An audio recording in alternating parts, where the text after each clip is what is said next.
Hey everyone, a very warm welcome to all of you at Unacademy SSC Live. My name is Yashika Tandon.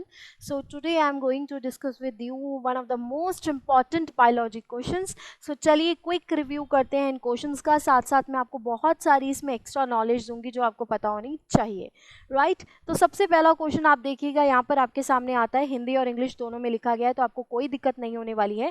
Question कहता है कि branch of biology dealing with the study of cells, study of cell से कौन सी जो है आपकी इसमें biology मतलब स्टडी होगी जिसमें हम बात करेंगे। तो आपको पता है लॉजी का मतलब क्या होता है, लॉजी का मतलब होता है जी स्टडी। तो यहाँ पर जो साइटोलॉजी है ये हमारा राइट आंसर आएगा, ये study of cells is known as a cytology. अब इसमें एग्जामिनर इतना ही नहीं क्वेश्चन पूछता, बहुत सारे और भी क्वेश्चन पूछता है। जैसे कि सबसे पहले आपसे पूछा जाएगा कि जो लिविंग सेल है उसको डिस्कवर्ड करने वाले पर्सन कौन थे, तो आपको याद रखना है वो लुईन हॉक थे।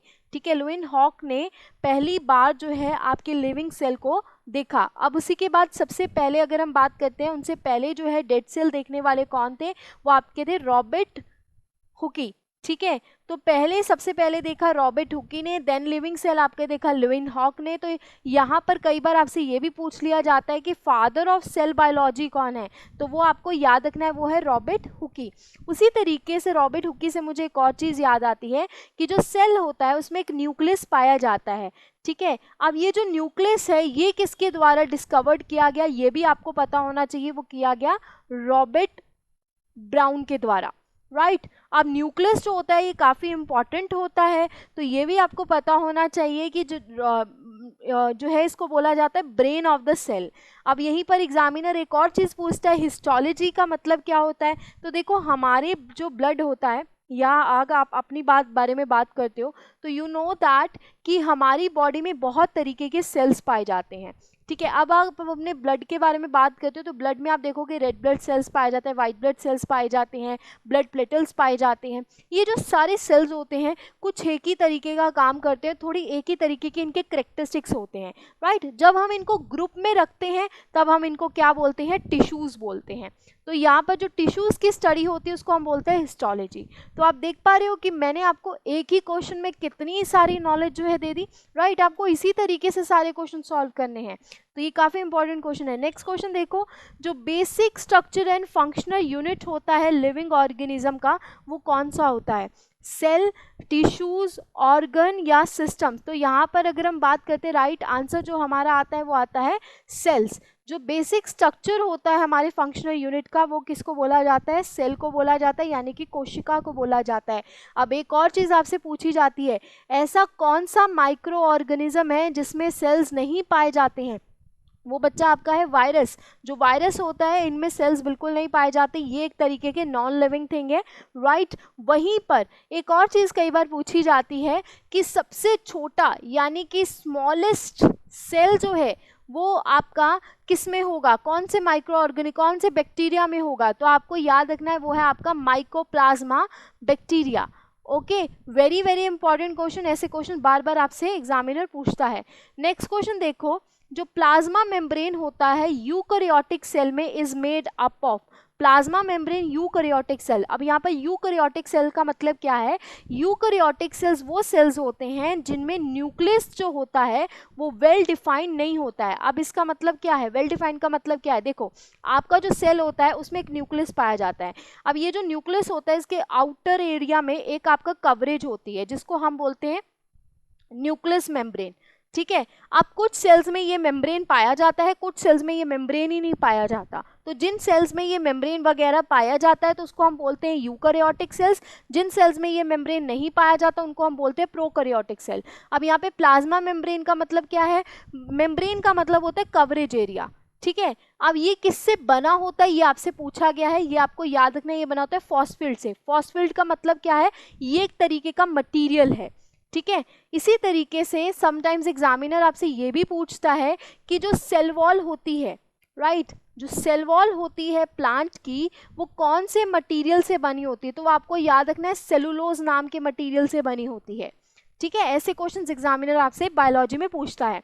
अगला क्वेश्चन देखो, which of the following cytoplasmic organelle treated as a prokaryotic cells within a eukaryotic cells. कितना टफ क्वेश्चन एग्जामिनर ने पूछा, बट बहुत ही इजी क्वेश्चन है।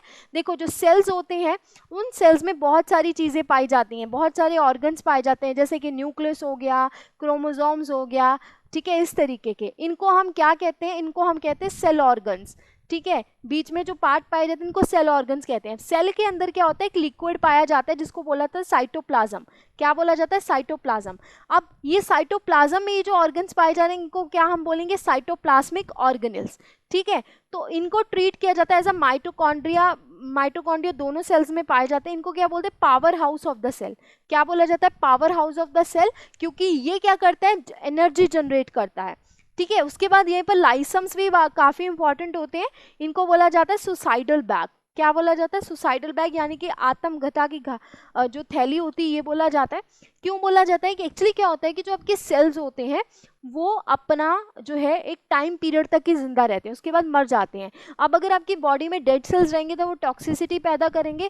तो एक क्या है कि ये लाइसम छोटे छोटे आपके तत्व होते हैं जो आपके सेल्स में पाए जाते हैं। जैसे ही आपका सेल मरता है तो ये उसको डाइजेस्ट कर लेते हैं, खा जाते हैं पूरा। दैट्स वाई इसको आत्महत्या की जो है थैली बोला जाता है। ठीक है, या सुसाइडल बैग बोला जाता है। नेक्स्ट क्वेश्चन देखो, जो सेल होता है और tissue death with in a living body is called, उसको आप क्या बोलते हो, उसको हम बोलते हैं निक्रोसिस। समटाइम्स ऐसा होता है कि सेल और टिश्यूज जो होते हैं आपकी बॉडी में ही टाइम से पहले ही मर जाते हैं, तो क्या होता है कि वो आपकी बॉडी में टॉक्सिसिटी क्रिएट करते हैं, यानी कि टॉक्सिक मटीरियल रिलीज करते हैं। तो ऐसी प्रोसेस को आप क्या बोलते हो, निक्रोसिस बोलते हो। राइट, अगला देखो, the structure in cells which contain light observing pigment. अब देखो बच्चा, जो प्लांट्स होते हैं, ठीक है, प्लांट्स क्या करते हैं, फोटोसिंथेसिस करते हैं। अब फोटोसिंथेसिस कर रहे हैं तो इसका मतलब क्या है कि प्लांट्स के सेल्स में या प्लांट्स की जो बॉडी है उनमें कुछ अलग पाया जाता है, बिल्कुल अलग पाया जाता है। उनमें जो है आपका क्लोरोप्लास्ट नाम का एक पदार्थ पाया जाता है, प्लास्टिड पाया जाता है। ये क्या करता है, ये आपकी सूरज की किरणों को ऑब्जर्व करता है और इसी में ही आपकी क्लोरोफिल पाई जाती है। ठीक है, इसी को बोला जाता है लाइट ऑब्जर्विंग पिगमेंट। तो यहाँ पर राइट आंसर जो हमारा आएगा वो आएगा क्लोरोप्लास्ट। क्रोमोप्लास्ट भी प्लांट्स में पाया जाता है। ये जनरली क्या करता है, जो प्लांट्स होते हैं इनको जो है प्लांट्स के फ्रूट्स को कलर देता है। राइट, तो यहाँ पर राइट आंसर हमारा जो आएगा वो आएगा सी, क्लोरोप्लास्ट। इसको किचन ऑफ द सेल भी बोला जाता है। क्या बोला जाता है, किचन ऑफ द सेल। अगला देखो, which of one of the following is also called the power plants of the cell. ये मैंने अभी आपको बताया, माइटोकॉन्ड्रिया, क्योंकि यहाँ पर एनर्जी सारी यहीं से जनरेट होती है। नेक्स्ट क्वेश्चन कहता है, which one of the following is true. इनमें से क्या ट्रू है, DNA is a genetic material most of the organism, RNA is a genetic material in most of the viruses and bacteria, DNA is a genetic material in all the viruses, या RNA is a genetic material in all the viruses. कितना difficult question लग रहा है, easy करो इसको। देखो, जो virus होता है इसमें कई वायरसेस में डीएनए पाया जाता है, कई वायरसेस में आरएनए पाया जाता है, कई वायरसेस ऐसे होते हैं जिनमें डीएनए और आरएनए दोनों पाया जाता है। ठीक है, अब इसी के अनुसार मैं इसको देखो सॉल्व करती हूँ। क्या ये वाला ऑप्शन कहता है RNA is a genetic material in all the viruses. चलो मान लिया कि आरएनए सभी में जेनेटिक मटेरियल है, तो डीएनए कहाँ गया, फिर डीएनए भी तो कहीं पाया जाता है ना। तो यहाँ पर भी यही सेम है, आरएनए भी पाया जाएगा अगर डीएनए है तो RNA is a genetic material all the viruses and bacteria. No, bacteria में नहीं पाया जाता। तो डीएनए मोस्ट ऑफ द आपके जेनेटिक मटेरियल को स्टोर करता है, जीन्स जिनको हम बोलते हैं। ठीक है, उसी के बाद सबसे अगला क्वेश्चन कहता है कि who among the following analyse the DNA for the first time. तो पहली बार किसने एनालाइज किया था, वेरी इजी क्वेश्चन। ये हमारे अर्थन कॉर्नबर्ग, इनके द्वारा जो है सबसे पहले एनालाइज किया गया था। और हेलिकल स्ट्रक्चर किसने दिया था, ये आपका वॉटसन एंड क्रिक ने दिया था। राइट, तो वेरी वेरी इंपॉर्टेंट क्वेश्चन। अगला क्वेश्चन कहता है कि इनमें से कौन सा स्मॉलेस्ट लिविंग सेल है। तो आपको पता ही होगा, माइकोप्लाज्मा को बोला जाता है, अभी मैंने आपको बताया। तो आप एक बात देख पा रहे हो कि बायोलॉजी एक बहुत ही डिफिकल्ट क्वेश्चन आपको एग्जामिनर फ्रेम करके देता है, जिसमें आपको बेसिक्स जो है वो बहुत अच्छे चाहिए होते हैं। इसके लिए गाइज मैं आपको बताना चाहूंगी, हमारा एक कैप्सूल बैच आ रहा है क्वांट, जीएस और इंग्लिश का। ठीक है, ये 14 अगस्त यानी कि कल से स्टार्ट हो रहा है, और 17 अगस्त से जो है इसमें मैं बायोलॉजी आपको पढ़ाऊंगी। राइट, इसमें मैं सॉरी इसे आपको मैं बायोलॉजी पढ़ाऊंगी, मैं आपको बैचेस दिखाती हूँ। बहुत ही इंपॉर्टेंट बैचेस जो हैं आ रहे हैं। अगर आप इस एसएससी कैटेगरी में जाओगे, आप देखोगे यहाँ पर आपको जो है बहुत सारे ऐसे बैचेस देखने को मिलेंगे जो हमारे रेगुलरली आ रहे हैं। जैसे कि अगर आप यहाँ पर देखोगे जनरल अवेयरनेस में आपको सबसे पहले ही नंबर पर ये बैच दिख रहा होगा। ये बैच जो है 3 एजुकेटर्स के द्वारा जो है संभाला जा रहा है। एक मेरे द्वारा यानी कि Yashika, Sambhavi Pandey and one more आपके एजुकेटर हैं शुभम सर, ठीक है। अगर आप देखोगे जनरल अवेयरनेस में आपको मेरा कोर्स दिखेगा, ये है बायोलॉजी का। अब ये जो बायोलॉजी का कोर्स है बच्चा, ये बेसिक टू एडवांस लेवल है। अगर आप इस कोर्स को लेते हो तो इस कोर्स में आपको सारे चैप्टर्स देखने को मिलेंगे।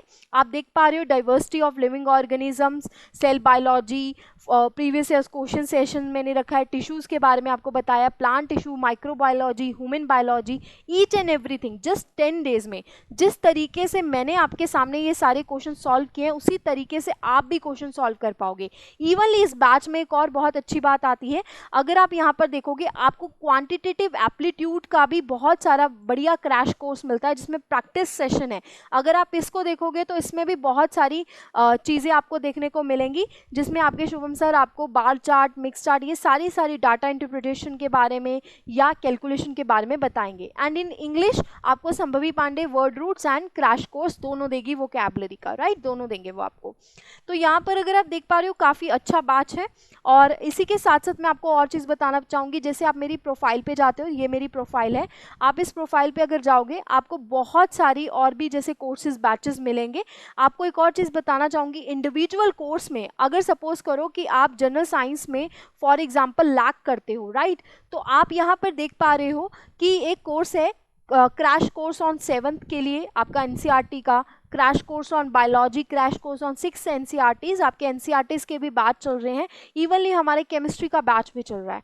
तो ये सारे कोर्सेज आप जाकर देख सकते हो। और साथ ही साथ मैं आपको बताना चाहूँगी, अगर आप इंटरेस्टेड हो, जैसे कि आप खुद इस तरीके से जैसे मैंने क्वेश्चन सॉल्व किए हैं, आप इस तरीके से क्वेश्चन सॉल्व नहीं कर पाते हो, तो मैं आपको कहूँगी कि आपको ये जो प्लस है वो लेना ज़रूरी है गाइस, क्योंकि इसी तरीके से आपको क्वेश्चन सॉल्व करने ईच एंड एवरीथिंग आपको पता होनी ज़रूरी है। तो इस बैच में ज़रूर इनरोल करवाओ, कल से ये बैच स्टार्ट हो रहा है। और अगर आप इस बैच को लेते हो तो आपकी प्रिपरेशन जो है वो बहुत